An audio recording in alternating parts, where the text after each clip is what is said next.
Bismillahirrahmanirrahim. Assalamualaikum warahmatullahi wabarakatuh. Alhamdulillahirabbil alamin wa bihi nasta'in wa la ilaha illa wa ala alihi wa sahbihi ajmain amma ba'du. Pertama, marilah kita panjatkan puji syukur kehadirat Allah Subhanahu wa taala, di mana pada kesempatan kali ini kita masih bisa mengikuti pembelajaran walaupun melalui online. Salawat serta salam semoga selalu tercurahkan kepada junjungan kita Nabi Muhammad sallallahu alaihi wasallam. Adik-adikku semua, sebelum kita memasuki pelajaran, marilah kita terlebih dahulu berdoa. Berdoa dimulai. Bismillahirrahmanirrahim. Raditu billahi robba wa bil islami dina wa bi muhammadin nabiyya wa rasula. Rabbi zidni ilma warzuqni fahma. Amin. Oke, adik-adik semua, apa kabar? Saya harap kalian semua selalu diberikan kesehatan oleh Allah Subhanahu wa taala. Amin ya rabbal alamin. Walaupun kita belajar dari rumah, namun semangat kita tetap harus tumbuh, harus tetap belajar di rumah. Oke? Pada kesempatan kali ini saya akan menyampaikan pelajaran yaitu yang keempat, pelajaran tentang Ramadan yang indah. Tujuan dari pembelajaran ini diharapkan nantinya peserta didik diharapkan dapat melaksanakan puasa Ramadan pada saat bulan Ramadan dan mampu menunjukkan sikap sabar dan pengendalian diri serta memahami dari hikmah puasa Ramadan ini. Nah, adik-adik semua, bulan Ramadan adalah salah satu bulan yang sangat istimewa. Karena apa? Karena bulan Ramadan merupakan bulan yang penuh berkah, bulan yang penuh dengan pahala-pahala yang berlipat ketika kita melaksanakan segala amal ibadah pada bulan tersebut. Salah satunya yaitu ibadah puasa. Tentunya pada bulan Ramadan yang paling kita sering lakukan yaitu puasa. Nah, puasa pada bulan Ramadan ini adalah suatu kewajiban bagi kita sebagai umat muslim, ya, orang Islam wajib berpuasa pada bulan Ramadan. Sebagaimana firman Allah yang berbunyi, A'udzubillahi minasyaitonirrajim. Bismillahirrahmanirrahim. Ya ayyuhalladzina amanu kutiba alaikumusyamu kama kutiba alal ladzina min qablikum la'allakum tattaqun. Shadaqallahul azim. Yang artinya itu, wahai orang-orang yang beriman, diwajibkan atas kamu berpuasa sebagaimana diwajibkan atas orang sebelum kamu agar kamu bertakwa. Quran surat Al-Baqarah ayat 183. Kata kutiba pada potongan ayat tersebut mempunyai arti diwajibkan.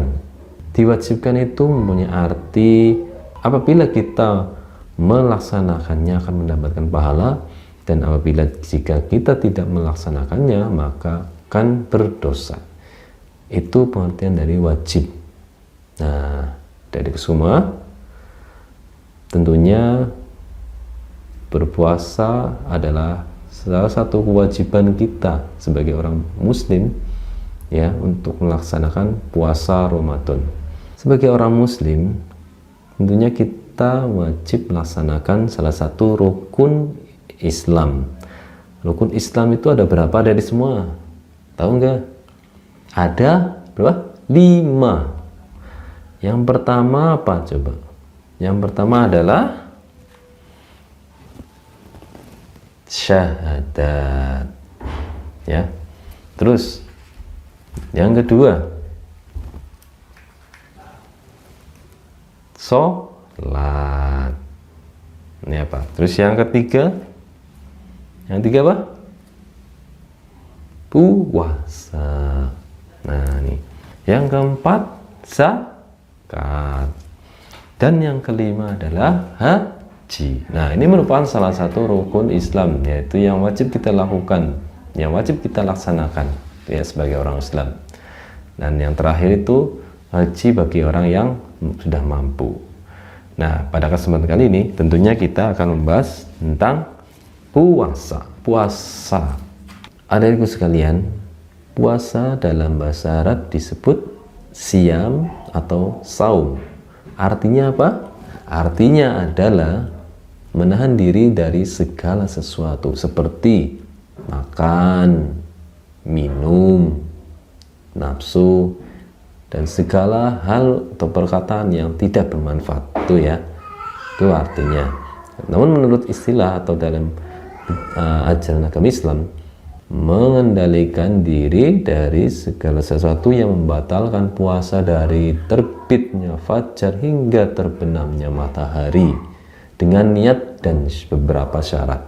Itu artian secara luasnya ya.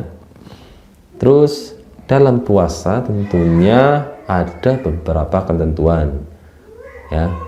Ketentuannya diantaranya yaitu yang pertama syarat wajib berpuasa, yang kedua adalah syarat sah puasa, yang ketiga adalah rukun puasa. Syarat wajib puasa memiliki arti bahwa jika ada syarat tersebut melekat pada diri seorang, maka orang tersebut wajib berpuasa. Syarat ini terdiri dari satu, apa coba?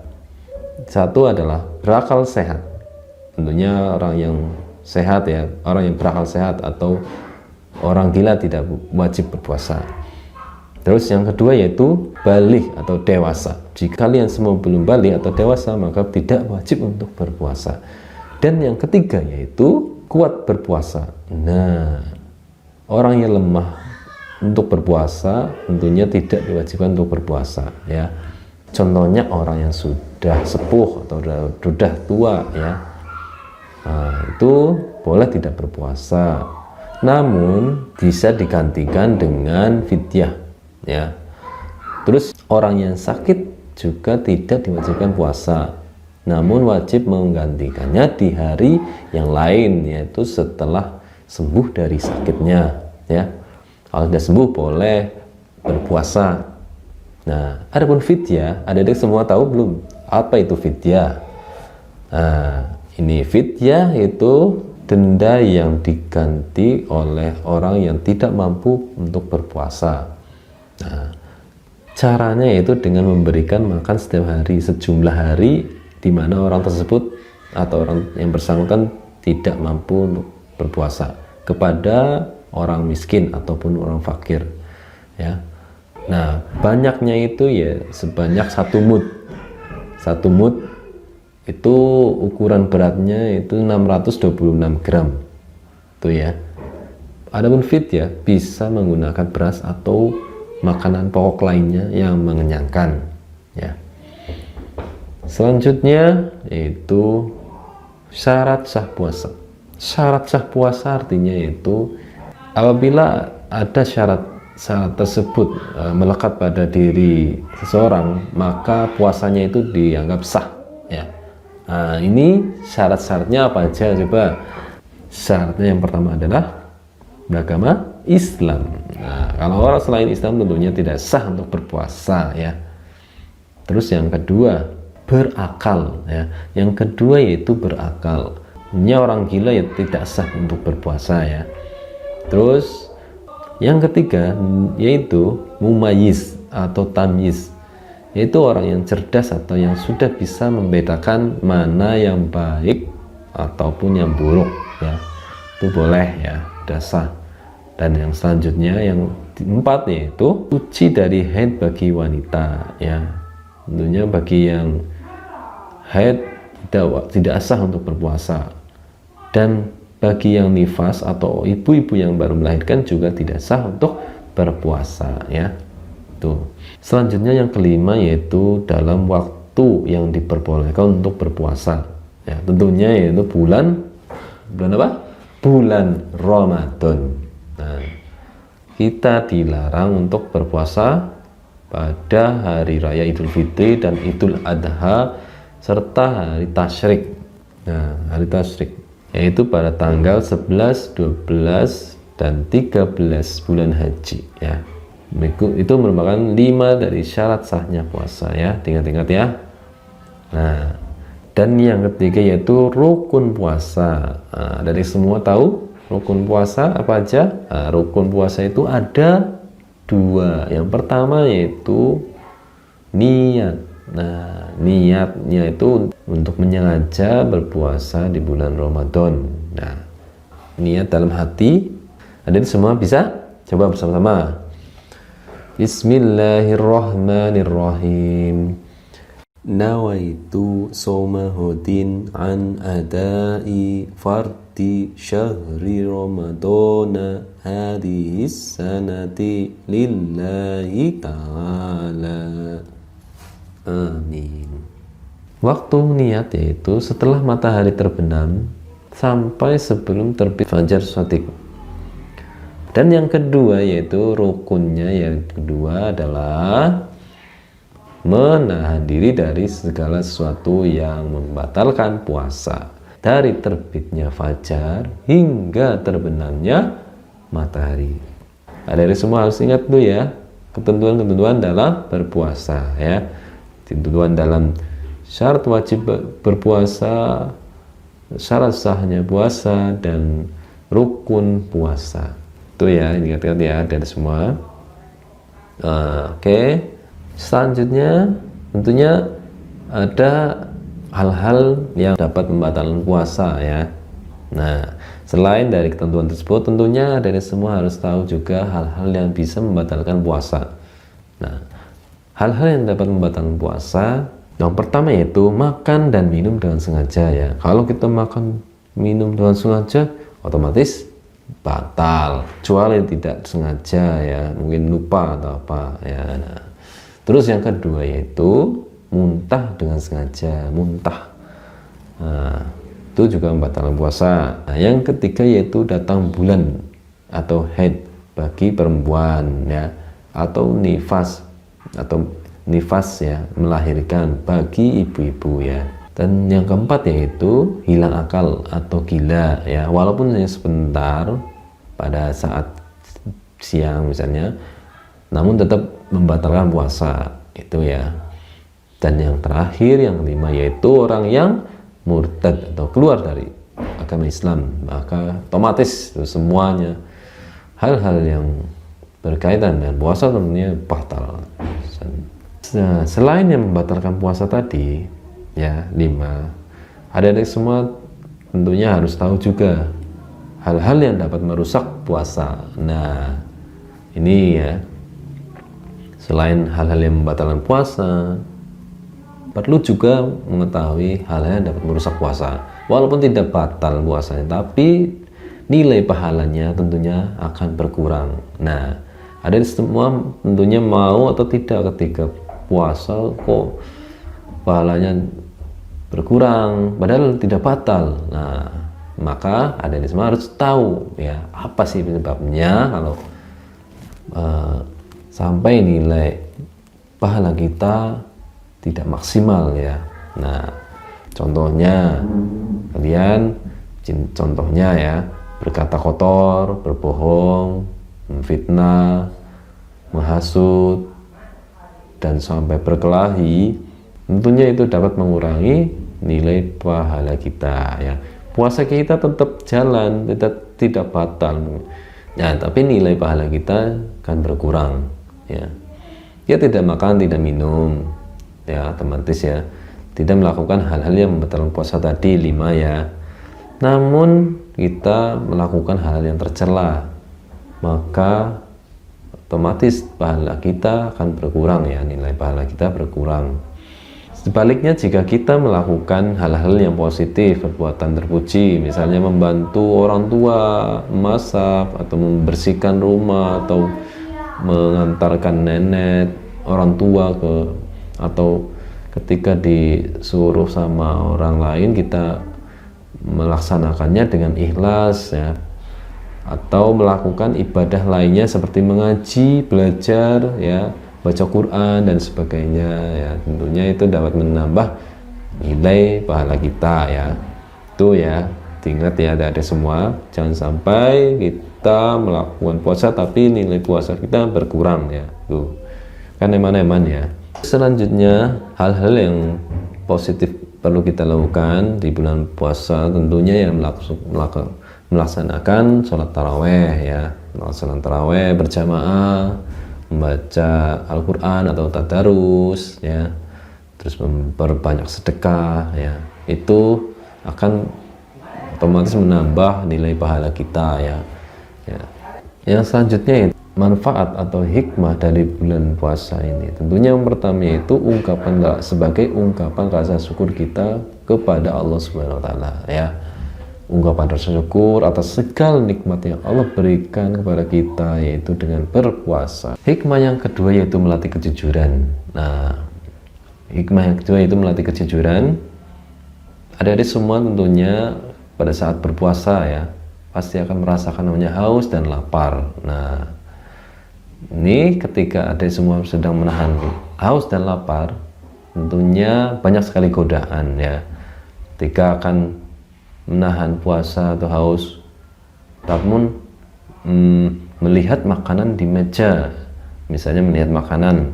Nah, ada deh semua tentunya harus jangan sampai makan makanan tersebut, walaupun banyak orang atau orang tua kita, adik-adik kita, saudara kita, teman kita mungkin tidak mengetahui akan makan makanan tersebut atau minum minuman tersebut. Nah, tapi kita harus bisa menahan. Nah, kita harus berpikiran bahwa walaupun orang lain tidak melihat kita akan makan makanan tersebut, nah, tapi kita harus tahu bahwa Allah Maha melihat. Nah, Allah Maha melihat. Walaupun kita sedang bersembunyi mau makan, kita harus punya pikiran seperti itu ya. Jadi kita harus menahan. Nah, itu melatih kejujuran kita juga. Dan hikmah yang ketiga yaitu menanamkan rasa kasih sayang. Nah, kita dengan berpuasa tentunya akan merasakan namanya lapar, haus, dan rasa seperti menderita. Nah, kita jadi teringat ya, melihat banyak orang di sekitar kita, mungkin ada yang lebih menderita dari kita sampai tidak bisa makan dan lain sebagainya. Nah, kita juga harus bisa berpikir sampai situ. Oh, ternyata kalau tidak makan dan minum rasanya seperti ini. Nah, itu ya, sehingga kita harus membantu orang lain yang masih di bawah kita atau yang menderita dan lainnya ya. Kita harus menolong mereka ya, dengan merasakan apa yang mereka rasakan, kita dapat menumbuhkan rasa kasih sayang. Nah, untuk bisa membantu, bersedekah dan lain-lainnya ya. Itu ya salah satunya. Hikmah yang keempat yaitu sehat jasmani dan rohani. Dengan berpuasa tentunya dapat membuat diri kita menjadi sehat ya. Kita bisa mengontrol pola makan kita ya, tentunya yang tadinya makan macam-macam, sehingga pada bulan puasa kita hanya makan yang lebih menyehatkan. Nah, sebagaimana sabda Nabi Rasulullah SAW yang artinya puasalah kamu supaya kamu sehat. Nah, itu dengan berpuasa kita dapat mengontrol pola makan kita biar lebih sehat ya. Hikmah yang kelima yaitu melatih sikap sabar atau pengendalian diri. Nah, pada saat puasa tentunya dapat melatih kesabaran kita, menahan puasa dari terbitnya matahari sampai terbenamnya matahari. Nah, sabar itu merupakan salah satu kunci sukses. Nah, kenapa disebut salah satu kunci kesuksesan? Nah, karena misalnya kita akan menginginkan meraih juara kelas atau ranking 1. Untuk mencapainya ranking 1 itu kita harus melalui proses, yaitu belajar. dalam proses belajar itu tentunya kita harus sabar mengikuti segala prosedur, waktu dan sebagainya harus kita manage ya untuk belajar dan belajar. Nah, dalam proses itulah kesabaran kita akan tumbuh. Nah, kita butuh kesabaran dalam melaksanakan atau menginginkan suatu harapan ya. Terus ketika kita ingin terampil dalam bermain bola, tentunya kita juga harus sabar dalam berlatih ya. Ketika berlatihan jangan sampai kita ngeresula ataupun mengeluh dan sebagainya ya. Tentunya harus melalui proses-proses dan harus sabar. Nah, sehingga dengan kesabaran kita bisa meraih kesuksesan ya dalam hal dunia itu. Ketika kita ingin kebahagiaan akhirat atau menginginkan masuk surga, tentunya kita harus berlatih sabar dalam melaksanakan perintah Allah Subhanahu wa taala, melaksanakan ibadah dengan sabar ya, melaksanakan segala proses itu dengan kesabaran ya. Jangan sampai mengeluh ya, agar pahala kita pun tidak berkurang sehingga dapat mengantarkan kita kepada kebahagiaan di akhirat. Nah, kebahagiaan di dunia tadi yaitu kita mendapatkan kesuksesan dengan kesabaran, dan kebahagiaan di akhirat kita akan mendapatkan surga yang kekal. Nah, demikian yang bisa saya sampaikan, kurang lebihnya mohon maaf. Apabila ada pertanyaan atau yang kurang jelas silakan ditanyakan, dan apabila sudah jelas silakan kerjakan tugas-tugas yang ada pada deskripsi di bawah ini. Wallahu muwaffiq illa aqwamit thoriq.